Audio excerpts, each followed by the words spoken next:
"I can readily believe," answered he gravely, "that report may vary greatly with respect to me, and I could wish, Miss Bennet, that you were not to sketch my character at the present moment, as there is reason to fear that the performance would reflect no credit on either.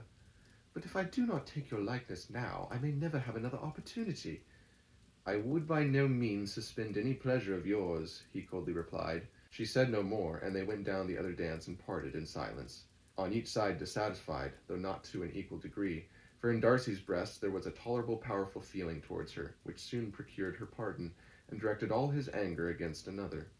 They had not long separated when Miss Bingley came towards her, and with an expression of civil disdain thus accosted her: "So, Miss Eliza, I hear you are quite delighted with George Wickham. Your sister has been talking to me about him, and asking me 1,000 questions, and I find that the young man forgot to tell you, among his other communications, that he was the son of old Wickham, the late Mr. Darcy's steward. Let me recommend you, however, as a friend, not to give implicit confidence to all his assertions, for as to Mr. Darcy's using him ill, it is perfectly false. For, on the contrary, he has been always remarkably kind to him, though George Wickham has treated Mr. Darcy in a most infamous manner.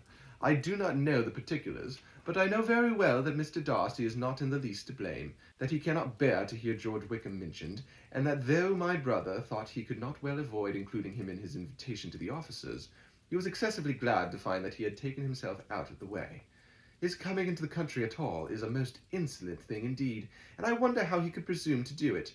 I pity you, Miss Eliza, for this discovery of your favourite's guilt, but really considering his descent, one could not expect much better."